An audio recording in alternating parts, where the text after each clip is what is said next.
Kyle Anderson is back in Minnesota, and honestly, I think the Wolves kinda need what he brings. We know from his 2 seasons in Minnesota the intangible side of Slow-Mo's game, the locker room presence, the ability to hold teammates accountable, and just the general leadership qualities, but I think Minnesota could actually use a dose of what he does on the court as well. He's not going to be the elixir that magically solves all of their ailments, but as a connective piece for a team who often feels disconnected, I think there's a role for him on this team. And that's going to start with his ability to just be a versatile disruptor defensively. Slow-Mo still is what he's always been on the defensive side of the ball. A unique blend of wingspan, versatility, and defensive brains. And I think Minnesota kinda needs that right now. Not in a big role, not even in the same role he played when he was with the team a few years back, but in a specified backup role that allows him to knit together the holes in Minnesota's defense. And maybe their biggest hole is the defense when Rudy Gobert is off the floor. When it's Naz Reid and Julius Randle out there together, I think we're going to see Kyle Anderson playing in and sizing up those lineups, and I think he's going to help shore up the weaknesses in that pairing, at least a little bit. Now, Reid and Randle have a few big flaws in their game defensively, especially when they're paired together, and one of the main ones is their inability to stop teams in pick and roll. Really, we see all the defensive red flags in screening actions with those two. One thing we see a lot is Randle just spacing out in drop coverage here and allowing blow-bys without getting into proper help position. Whether it's in drop or pushing up to the level of the screen, there's just never really any activity level with him defensively when he's being tasked with ball screen actions. And while Reid is more active, he's still often caught out of position, unable to either impact the drive or swivel back to his man on the roll, effectively living in no man's land way too often in pick and roll. This has been a huge problem for Minnesota all season. Neither of these two are true screen defending bigs, so it is a little unfair that they're being asked to do it so often, but it's just been the reality within Minnesota's rotation. One of them have to defend the 5, and that equals easy pick and roll possessions for offenses. With Anderson, I think they have a player now who can effectively play a bunch of different pick and roll defensive styles. When he has played this season, teams score just 0.77 points per possession when he's defending the pick and roll, which is an elite number, just like it was the season before, when he allowed just 0.81 points per possession as the nearest defender in a pick and roll. In drop coverage, it's that IQ that stands out. Knowing when to drop off the ball handler and cover the more dangerous option in the roll man diving to the rim. I said before, we see Randle and Reid in no man's land a lot, and this is what should be done in that in-between area.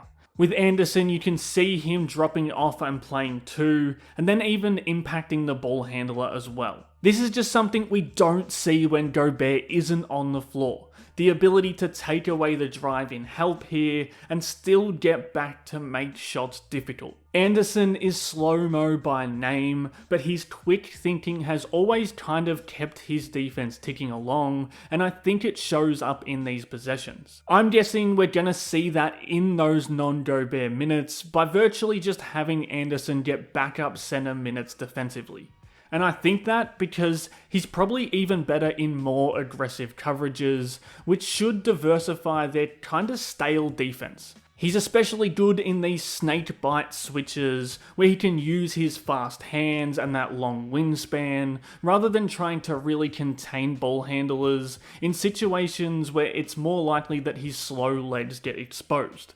He's very willing and very able to switch off bigs and onto quicker guards, but he is going to gamble, and he's going to reach, and Timberwolves fans will know that he's going to win that gamble at a pretty high rate.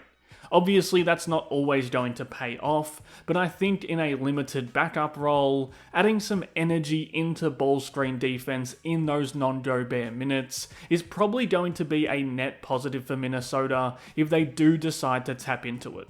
Now I'm really focusing on those non-Gobert minutes because those are the minutes that really do need Anderson's strengths. They need someone to disrupt pick and rolls, and they need someone who is alert and effective on these low man rotations, because currently they have no bigs or pseudo bigs who are there often enough. If Anderson isn't in the pick and roll and shifting over to provide more resistance, you hope he's sliding over earlier as the low man to help at the rim. And that's kind of Slow-Mo's bread and butter. Picking up things quickly, making the right rotations and reads, and then using that kind of quirky approach to stifle it. Again, I think it's important to stress that an aging Kyle Anderson doesn't solve all of Minnesota's defensive problems, but having someone who can make these rotations, who can be more aware of defensive breakdowns from his teammates, and who can put out some fires when they do pop up, is something Minnesota need. And if they can squeeze a couple of stints out of Anderson in their most fragile defensive lineups, I think that's probably a plus. Now we know that with Slow-Mo, you have to take all of the goodness of his defense with all of the weirdness of his offense. He's gone from a spotty shooter with Minnesota a few years back to virtually a non-shooter now. He's only attempted 6 threes all season, and that makes him a tough fit with certain lineups. In my opinion, the best way to extract that defensive value, while not cratering the offense, is to use him as a top of the key hub. Again, that's just not going to work with every lineup, but if you can fit him in where the offense is allowed to evolve around him, where he can make these passes, find these cutters, just run dribble handoff actions, and generally be a bit of an axis for the offense to spin around, you still have a really smart playmaker and sound decision maker, even without the shooting. He's still able to get into his old man bag inside the arc on occasion and do it pretty efficiently, so maybe using him as a roll man offensively will be a way to get this to work. But having the ball in his hands probably a little more than a team with Anthony Edwards and Julius Randle is comfortable with might prove to be a bit of a barrier.